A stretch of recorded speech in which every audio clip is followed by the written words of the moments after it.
Hi, I'm Mitch MacDonald with DC Velocity and CSCMP Supply Chain Quarterly. We're with you today for a particularly timely conversation about current issues in the motor freight industry, and most specifically within the LTL carrier segment. As we so often do, when important discussions on these matters are needed, we turn to some of the lead subject matter experts in the field, and today we have two for you. First, we have Mike Regan, who's co-founder and Chief Relationship Development Officer at TranzAct, as well as Doug Culberson, who's Director of Freedom Logistics. Gentlemen, welcome and thanks for joining us. Thank you. Mitch, thanks very much. Looking forward to the conversation. Well, Mike, we've had a lot of them over the years, and at the risk of saying it's become circular and we keep talking about the same things, I do have to pay you a compliment, because we're always talking about how much things are changing, and change is constant. But what's happening in the LTL industry right now is not only a great example of constant change, but it's perhaps change unlike anything we've seen or you and I have spoken about in the past, with issues of capacity, rates, volumes, all those sorts of things. Today, it just feels different than it really ever has. Starting with you, Mike, just what's your current sense of what's going on? What's happening in that sector today? Well, Mitch, first of all, I think it's imperative for shippers to understand that we have seen a real significant shift in a couple of things that are driving some extraordinary changes in the marketplace. Let me cut right to the chase. Right now, the system is quote unquote flush with freight, and the carriers have a tremendous amount of data. And practically speaking, one of the CEOs of a major carrier told me, Mike, we have trucks, shippers need trucks. We will be able to charge what we need to charge in order for them to use their trucks. Put another way, and this is a rule that I think a lot of LTL shippers need to really process and think about. In a buyer-seller's market, right now, it is a seller's market. And as that CEO said, shippers need carriers more than carriers need shippers. And we've periodically gone through those types of things, 2004, 2005, 2018. But this one is different. And it's different because in 2021, what I referred to a moment ago as the carriers having the data, they are now using that data as an integral part of their decision-making process in deciding what we're going to charge with our rates. Yep. And so that is a huge, huge change. And just to tell you how much it's been used, Darren Hawkins is a friend of mine, and he's the CEO of YRC. And over at TranzAct.com, one of the things that we did in an interview with him, he said, Mike, what shippers need to know is that with dimensionalizers, we know down to the inch how much space your freight is taking on our trailers. And with a combination of electronic logging devices, along with some GPS devices that the carriers are using, we know exactly how much time we're spending down to the minute to pick up and deliver your freight. So if I know the space and I know the time, and I have all this kind of financial data that's reflected in my operating ratio, the carrier can ask a question. What do I need to charge in order for this freight to be profitable? And those are new rules, at least to the extent that they're being applied in the industry today. I'd like to Doug has been an expert. He's got a lot of years in the motor carrier pricing side. Doug, could you share your thoughts on, the current state of the market as well? Well, sure. If we set the time frame back a couple of years, we are looking at a situation where we have a very, very robust economy, and it's growing at 3+%. And what we're seeing is that in the beginning of 2020, we had the attack of the COVID, and it literally shut everything down. And right. People changed their purchasing habits. They were not going for the experience, like going to the movies or going to the amusement parks. They were purchasing materials goods, and that along with the manufacturers essentially being shuttered really drove the inventory levels to a very low point. And then when we had the extreme V-shaped recovery that we saw, the manufacturers could not manufacture enough goods. And they could not get it to market fast enough. We're seeing imports coming in over the ports, especially on the West Coast, where the ports are backed up for 30, 40, 50 ships. And you mentioned that you couldn't get freight off of the ship for weeks. And that's really impacting not only the inventories, but the raw goods coming in and the extremely important parts for manufacturing here in the U.S. To get those goods to market. So what we're seeing is truckloads are, the ports are being inundated with ships. Yep. The truckloads market, not only with the imports, but the organic growth in the of the supply or the demand for their supply in our in the U.S. And then from the parcel side, people are buying their goods more online and really impacting the parcel. Sure. In the LTL space, not only do we have an organic growth in that area, but we also have bleed over of the heavy parcel and the light truckload into Right. the LTL market, which is really impacting. And so every carrier that I've talked to, from the lower quality carriers to the upper quality carriers, they're running at 110 to 125% of capacity, which means that the service levels are not what we're used to seeing. Sure. And that they can charge about anything that they want to service those accounts, meaning that they're using their costing models, which Mike mentioned, to make sure that they're covering all of their costs, plus getting whatever profitability that they deem that is necessary in this market. I'd like to circle back in a minute on the data question, because I think that's worthy of a little bit more exploration. But first, sort of a two-part jump ball of a question, if you will, gentlemen. First, I want to ask you to look into your near-term crystal ball and tell shippers exactly what they need to know, in your view, for the balance of 2020.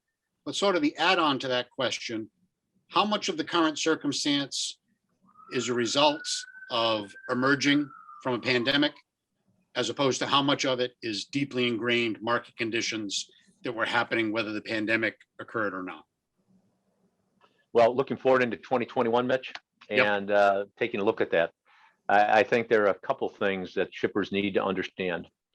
I alluded to it in the beginning there in my comments, that the carriers no longer need to accept the inefficiencies that are imposed upon them by the way the shippers run their operations. Specifically, if you have an inefficient dock, or because of COVID, you've gone from 5 doors to 3 doors, social distancing, etc. If you take longer than necessary to clear that trailer, you're going to pay higher freight costs. Your rates are going to go up. Yep. If you want to tender single pallet minimum charge shipments to the carriers, your rates are going to go up. Rob Estes tells us it's about $90 an hour for a fully loaded cost for one of his trucks, Right. with the equipment and the driver. Now you think about this. You bring them into your dock to pick up the shipment.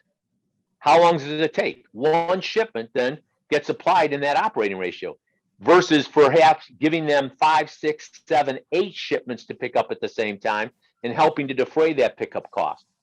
One of the things you and I kid about is, my CPA background. If you take a look at one of the things that Doug, I'd like to just have you briefly address here in a moment, the activity-based costing models, there are things that shippers can do to positively influence those activity-based costing models. If you choose to ignore those things as a shipper, you're too busy, your docks aren't important enough for you to actually run them well, and a whole host of other things, and you impose requirements on this, you're sending carriers into high cost delivery zone. Let me make it as simple as I possibly can, Mitch. For every shipper that hears this, please get this straight. You're going to pay higher freight costs because the carriers have the data and they're going to increase their rates in order to get them to do what you want them to do. It's that simple.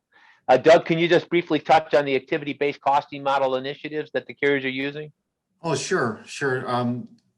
Most carriers, if not all carriers, are using activity-based costing models. And what they do is they are able to measure either time or space, which is absolutely important in the LTL industry. Mm-hmm. So you need to know how much space you're taking up on that line haul unit and how much time it's taking to work that freight through the system, meaning how many cross docks are there going to be, how long does it take to pick up, how far do you have to go to pick up, in all of those situations. So like Mike said, the pickup cost for a single shipment is X. And this pickup cost for 2 shipments or 3 shipments or 4 shipments are not that much greater than just a single shipment.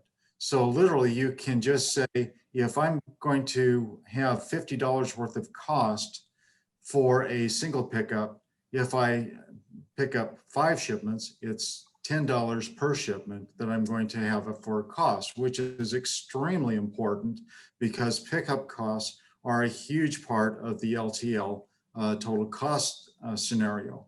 Yep. Then you can take a look at how you package the freight. Obviously, most of us are packaging it on pallets, but how tall are the pallets?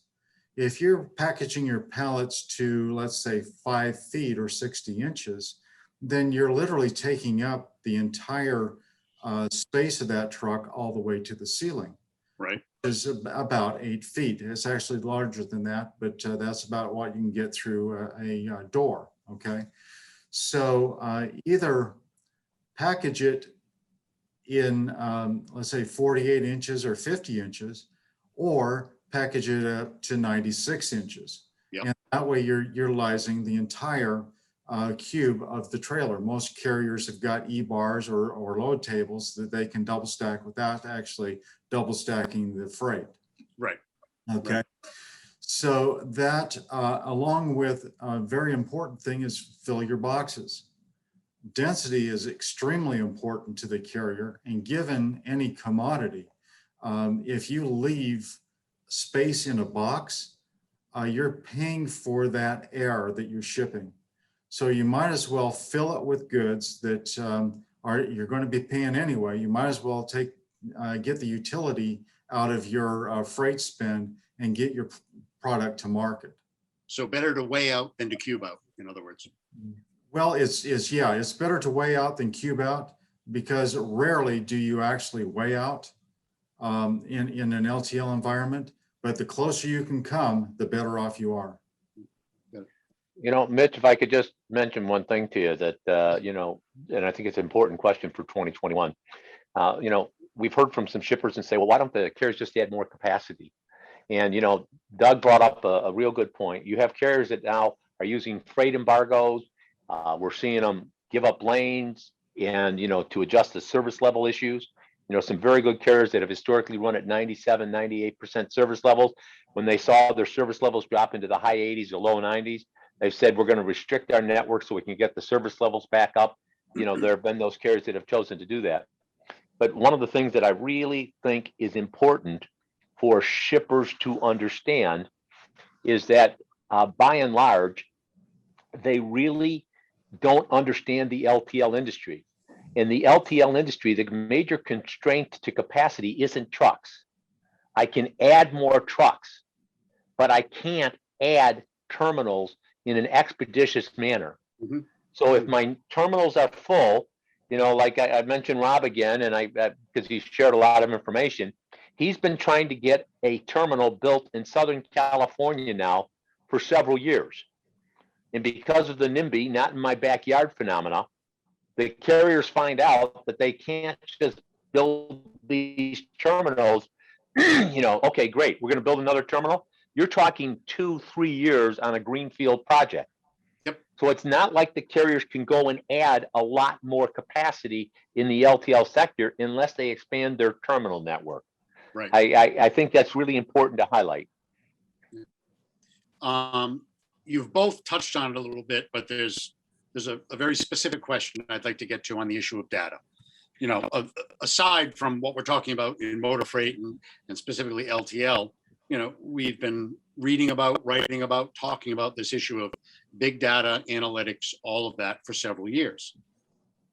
And Mike, I don't know whether it was last March in Atlanta, just before the COVID shutdown, or if it was the Q4 of 19, but you have raised this point about effective use of data by the motor carriers as a tool in negotiating in one of our previous interviews.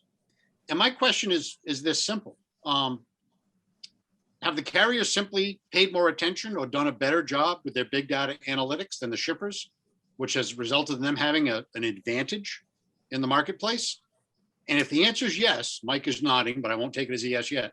But if the answer is yes, is there another side of the equation for shippers on something they could be doing with data that would help them better understand what the circumstance is? Well, that's a loaded question, Mitch, and I'm going You're to welcome. probably You're get welcome. myself in a little bit of trouble here. Okay. But we have a thing called the carrier yield test. And it's a great little tool we've been using for several years. And in that test, what we say to the shipper is send this to your carriers and ask them to fill it out, because this will help you understand how the carriers see their business.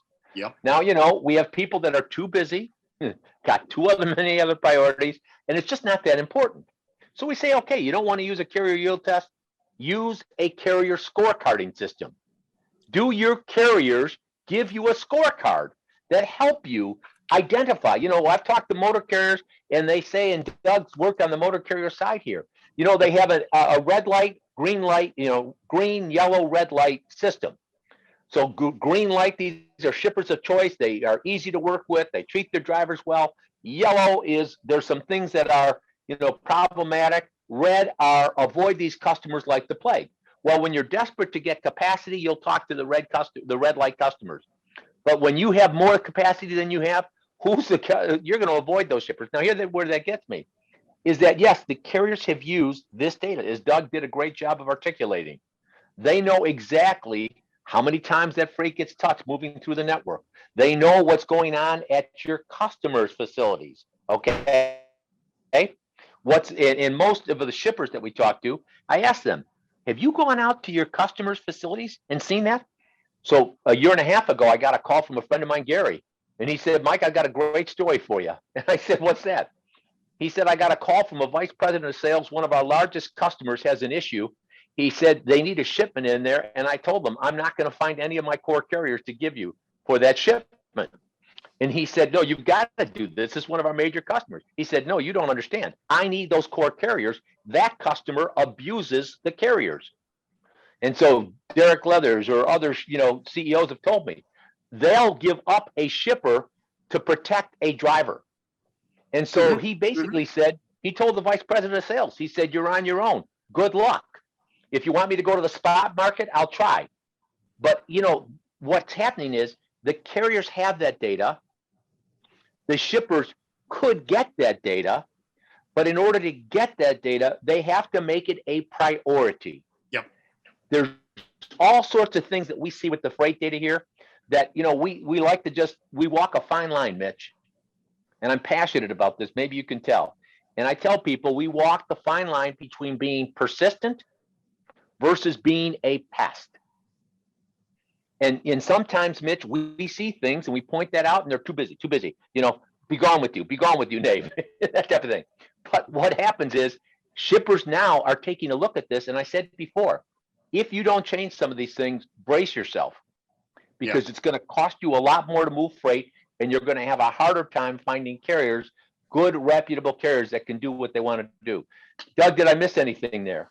Well, just a couple of things that I'd like to bring up. I don't think you missed anything, but there's, the carriers have invested in systems, like Mike said, dimensioners, forklift scales, GPS systems for the P&D operation, things that help them keep track of all of the costs that is associated with moving a piece of freight. Mhm. The question is what can a shipper do to mitigate the cost in dealing with, or a carrier in dealing with that freight? And the first, there's a lot of things that go into it, like how far are you away from the terminal, but a customer cannot, or a shipper cannot deal with how far away they are from the customer or carrier's terminal.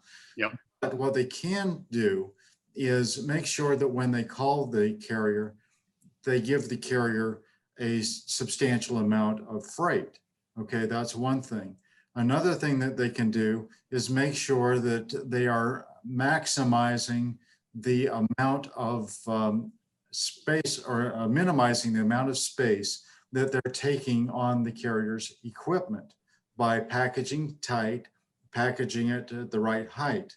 And also, as Mike said, the time at the pickup is very important. If you're holding up a carrier for 15 minutes more than you need to, that is 15 minutes of time that, first of all, the carrier has to pay for. And second, it's opportunity lost in handling other freight for the carrier. So you literally get a double dose of cost on that. Okay, so those three things. Now, another thing is that you're going to get dinged on as far as cost goes is how long does it take to get the freight off at your customer's dock? And if there's anything that you can do to minimize that, through your relationships with your customers, then that is beneficial to you, and they may actually even see that in a lower product cost or whatever. But there's lots of things that you can do. A lot of them have to do with just plain communicating with your carrier to say what is good for you and how am I doing in mitigating your cost, because that's important to me as the shipper. So Mitch, communications is absolutely key here for the shippers. If they're not proactively seeking out information and data to have a more collaborative approach with their carriers, they're just going to keep paying more and not have a full understanding as to why, right? Can I give you an example, Mitch, just to how important that communication is? Yeah. We had a very large carrier, a great carrier, come in, and they said they wanted a 16% increase in this customer's freight rates. 16% is going to get anybody's attention, right? So they were like, well, how could that be? These rates aren't even a year old. Why would they be requesting a 16% increase? Well, the carrier came in and said, let me give you some facts. The freight that you bid with us said that your average length of haul was going to be 425 miles. Now, this company during the year shut down one of their distribution centers and warehouses. They transferred the capacity from Minnesota to Michigan. Okay. Average length of haul now was running 650 miles. All right. But what was really, so right off the bat, the average length of haul impacts that carrier's network. They said there's some cost issues there. The second thing, though, that was fascinating is we walked through the warehouse. And as we walked through the warehouse, we noticed that some of the pallets, these 48-inch pallets, well, they got a little sloppy. So these pallets weren't 48 inches, they were 49 and a half, 51 inches. They had overhang on the bottom. Yep. Guess what? Doug would confirm this. Those 3 inches basically now have taken 1 cube and put it into 2 cube positions. Yep. When I hear somebody like, and I hate to keep mentioning them, but when I hear Estes, it's over at TranzAct.com, say that 1 pallet per truck per day for Estes is worth $5 to $6 million to their bottom line. What I'm trying to get shippers to understand is those pallets are really important. Like Doug said, it goes from 48 inches to 48s are okay. 54 and 48 don't mix. And so this is where, when I'm saying to you, the customer, the shippers need to basically take a look and get a much better understanding. Walmart, one final thing here, I could go on and on, but I know we're constrained by time. Walmart, you know, they had carriers, they had problems with some of their DCs in 2020. And they were putting, some of these DCs, these carriers were showing up with appointments and Walmart couldn't get them unloaded. And we were hearing about the impact of that. Well, okay, so the carrier has additional costs because they can't get in, or if they do get in, they're delayed. And then I asked the question to some of these shippers that are experiencing this, is this information being conveyed up to the VP of sales, to the chief operating officer, to the CEO? Because, you're never going to want to tick off Walmart. They're a great company. Yep. But the things that Walmart is doing is driving your freight cost higher. Does it make sense? I mean, this is the type of stuff that we're saying to people. Yeah. What's coming to mind, gentlemen, is this is, and I won't go on because of time, but a little anecdote from this side. A long time ago, before the hair up here had migrated south down here, I was fairly new to the market, and I was covering the American Trucking Association's annual conference. I think it was in Miami, but that doesn't matter. I had been in the market about 6 months. And so I leave the hotel room, I get in the elevator to go down to the keynote, and I go down 1 or 2 floors, it stops and the door opens. Well, who walks in? The keynote, who happened to be a gentleman named JB Hunt. And there he was in his full glory, the hat or whatever. And I'm, doing my best not to be intimidated, but I'm like, this is JB Hunt. So I mustered the courage on the elevator ride to extend my hand, introduce myself, Mitch MacDonald, again at the time, Traffic Management Magazine. I'm actually coming down to cover your keynote. You care to share any key takeaways? And he looks and said, well, yeah, there's just one. I said, oh, I'm going to tell them the difference between success and failure in trucking is not knowing what business to chase, but what business to run away from. Now bring in the current circumstance with the data and what you guys have been saying. It sounds like, you got a Rob Estes, you got Derek over at Warren, whomever, I don't want to attach any names, but they're now using the power of data and analytics to know how to do what JB's advice was back in 1989. I'm sorry, and I'm sorry, right. I didn't want to take your time with that, but it kept on coming to mind as I was listening to this. But that gets back to the point, Mitch. I hate to interrupt you. It gets back to the point that we started with at the beginning. Shippers need carriers today more than carriers need the shippers. And that's why one of the things that we talk about when you do your sourcing event, we did an interview with Chris Kaplis over at TranzAct.com, the carrier fit factor. How does this fit within the carrier network? There's all sorts of things that shippers could be doing and should be doing if they want to control their freight costs. And if they ignore doing them things, we're beating a dead horse here. But the message is, if you don't change, expect to pay more, a lot more. And, I did see that piece at TranzAct.com with our mutual friend and very good person, a very smart guy, Chris Kaplis at MIT. I would urge folks listening here to click over and see that. We are coming to the point that we have to be mindful of time. There is one question I'd like to get out. Maybe we can sort of bring this all together. Folks who have been following TranzAct, folks who have watched any of the many interviews we've done over the years, Mike, look, something that's not new here is the clarion call or warning from TranzAct to shippers saying, hey, you need to pay attention to this. We've gone through things, but this is different. And now you really need to pay attention. Shippers, it seems, could find themselves pretty quickly in an ugly market circumstance So just a straight question for them to take away. What do shippers need to be doing right now to control their costs and keep their freight moving as the economy reawakens and continues? The takeaway, what do they need to do now? Could I interrupt here or interject? Sure, yeah. I think there's three things that shippers really need or look for in transportation, and that's capacity, service, and the price of that service. And in this environment, I think that the thing that you really need to focus on now is to garner your capacity, not only for today, but for tomorrow. And to look not to swapping out carriers because one failed on a shipment or something like that, but take a longer look as to where the market is as a whole, how carriers as a whole are performing, which is not what it used to be, and to retain those relationships for the future, because at some point, if you keep on changing out carriers, you're going to run out of carriers to change, and they have gone to new customers and they won't need you. So that is, if there's one thing that I would say, is to cherish your relationships with your carriers right now for the future. Yeah, Mike, Mitch, can you add? I would say there are a couple of things. And I just, like I said, I'm reiterating this over and over and over again. But if you want to avoid supply chain disruptions, if you want to be able to effectively serve your customers, then you need a couple of things.